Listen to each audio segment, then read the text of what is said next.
All right, so we're still working on matched samples. We're working on hypothesis testing for two proportions, two samples, what have you. Um, and we're going to do a practice problem on matched samples now. So let's take a look at this one. This is chapter 10, number 21 from your Anderson book. A market research firm used a sample of individuals, that's a typo on my part, to rate the purchase potential of a particular product before and after the individuals saw a new television commercial about the product. The purchase potential ratings were based on a 0 to 10 scale, with higher values indicating a higher purchase potential.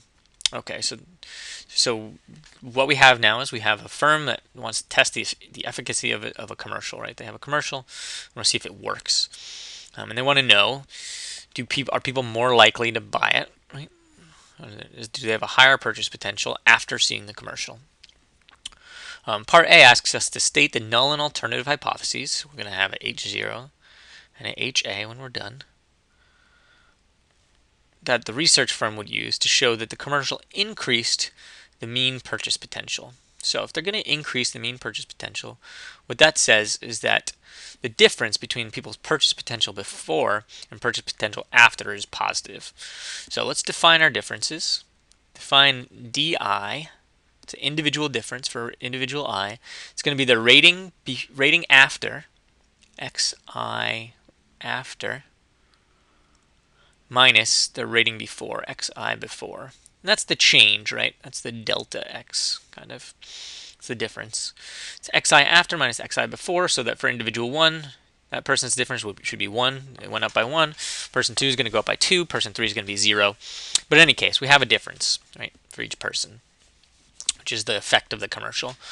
Well, then we have our population mean difference, which is the mean purchase potential. Increasing the mean purchase potential is a hypothesis about the population mean difference, D. So that's what our hypothesis is about. So we're going to have D on the left side here for both of these cases. And the alternative is that it increased, right? That it's greater than 0. That the difference is greater than 0. That means that it increased the mean purchase potential. It went up. The null then is going to be that it either decreased it or had no effect. So those are our two hypotheses. It's part A. That's also step 1 in my 5-step approach. And that's a good start. Now we've made the question a little bit clearer, made it more precise. Part B, let's see. Use alpha equals 0.05 and the following data to test this hypothesis and comment on the value of the commercial. Well, step 2, what I always like to do, and I'm glad they gave it to us, is to choose your level of significance. 0.05 is what they're asking us to use. Okay. Step 3 to test this hypothesis is going to be to choose your test statistic. Now, because we're working with matched samples, it turns out that D bar is going to be normally distributed, but we don't know the standard deviation. So we have to use the test statistic for one sample mean, D bar, right, or one population mean, no, one sample mean, where we don't know the standard deviation, sigma unknown. So this is going to be T equals D bar minus D0 over the sample standard deviation of differences, S sub D, all over the square root of n. So, yeah, that's our test statistic. Step 4 is to collect our data and compute this. We collected our data here, but it's going to take a little more work than it does usually to compute it, because usually the problems give these to us. First, we're going to need D bar. We're also going to need D sub 0, the mean difference under the null, which is going to be 0. We know that from over here, right? That's what it's always on the right side of our hypotheses. And that's not D bar 0, that's just D0. We're also going to need the standard deviation, D. We have to calculate that, and we're going to need n. We know what n is. It's 8, right? We have 8 people. Okay, well, we have formulas for D and S of D, so let me write those down, and then we'll use, I'm going to use Excel to calculate this stuff, but I'll go through all the steps. So D bar is just a sample mean difference of D, or of X's. It's going to be the sum from I equals 1 to little n of D sub I all over n. Okay, so that's D bar, and then SD, well, that's going to be the square root of S squared D. And S squared D is going to be equal to the sum from I equals 1 to little n of d sub I minus d bar, the quantity squared, which is that's going to be the squared deviation for person I. So that means the top part here is the sum of squared deviations. And then underneath we're going to divide by n minus 1. And that's going to give us our variance. That's our sample variance. This s squared is our sample variance. We take the square root to get our sample standard deviation. And then we can put that in here as an estimate of our population standard deviation.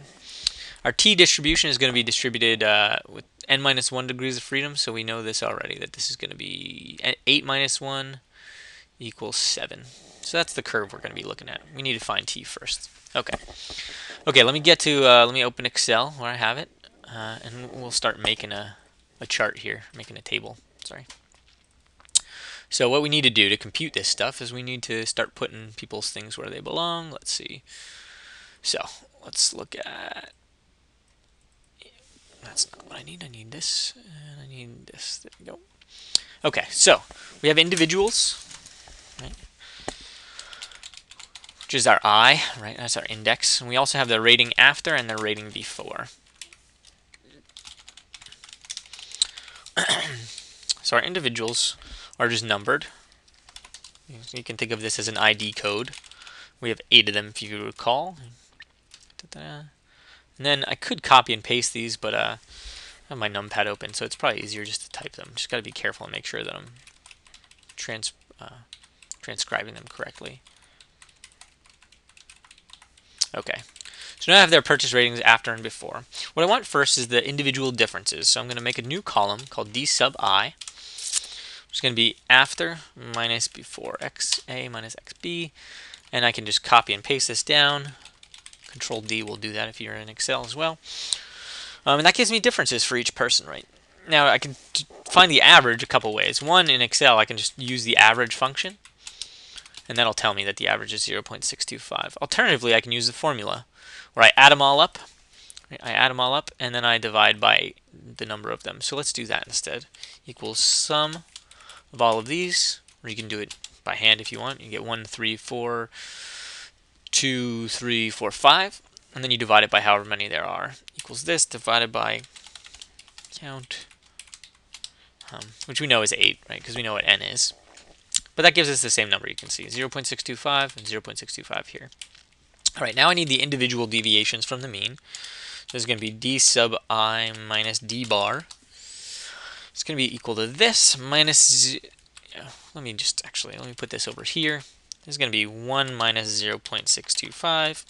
So it's going to be 2 minus 0.625, and so on and so forth, right? So I can just do this and then subtract either of these, and I'm going to put dollar signs there. The F4 key changes it to dollar signs. That makes it so that when I copy and paste it, it still looks at D11 in that same cell. I can paste it over and over again, and it's always subtracting the same number every time. In this case, it's subtracting 0.625. So that's my individual deviation from the mean. And I have one for each person. Now, in order to finish, this is all part of calculating SD, by the way, or S squared D. So that right there, what I've created is just the part that's in the parentheses over here. Now I need to square it before I add them together. So coming back over here, I'm going to square this. So di minus d bar squared. I'm just going to take equals this, raised to the second. So 0.375 squared is that. You can go all the way down, and this is just squaring all of these. So now I've completed, now I have individual squared deviations. I have this part done. I'm doing okay on time, I think. Let me add these together using the sum formula. You could use your calculator if you are working with pen and paper. We'll find that the sum of these is 11.875, and now I need to divide these by n minus 1. I know that that's 7, so I'll just divide it, and that's s squared. So that's what I have here. This is s squared sub d equals. Now I need to take the square root of that to find s sub d. This equals the square root of 1.696. And that's my SD, 1.302. 1.302. So 1.302 is my standard deviation of the differences, and my d bar is 0.625. So there we go. have those. And now we can start calculating our test statistic because we have all this stuff. So let's see. I'm going to switch up colors a little bit. It's getting a little monotonous. Literally. Okay. We have t equals d bar, which is 0.625, minus d0, which is 0, all over SD, 1.302, divided by the square root of 8. So the top is just going to be 0.625. I'm not sure what the bottom is yet. I can figure that out. Equals this divided by the square root of 8. The bottom is going to be 0.460.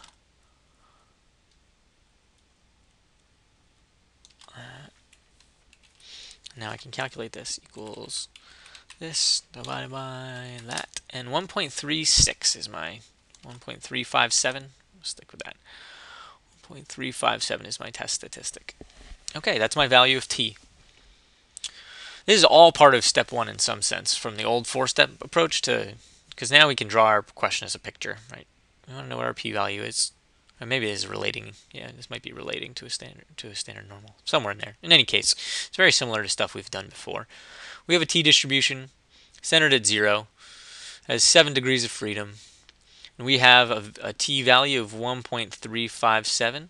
And because we're using a right-tailed test, what we want to know is, what is this area? What's the size of this area over here? I'm going to find our p-value. Okay, now this is going to be tricky to find exactly because we have a t-table which doesn't have so much information on it. But that's okay because it does have what we need. It has the information we'll need to make an inference. Okay, we know we have 7 degrees of freedom. If you want to convince yourself of that, come back here and look. We calculated 8 minus 1. What we're looking for is we're looking for the 2 values in this row that jump over ours. Right? So we have 0.896 on one side and 1.415 on the other side right there. Okay, what does that tell us? Well, that tells us that our area in our upper tail is between 0.2 and 0.1. And since that area in our upper tail is our p-value, we know that 0.10 is less than our p-value, which itself is less than 0.20. What this really means is that, what matters to us, is that alpha is going to be less than our p-value, which is to say that there's about a 10 to 20% chance that we might see this just randomly. And we said, well, if there's less than a 5% chance, we'd reject the null. What this means is we do not reject the null. We cannot conclude, it's not that it's not the case, we cannot conclude that the commercial had a positive effect. It could just have been random variation. And so that's what we can infer from this test statistic. The commercial was not as effective as they might have hoped.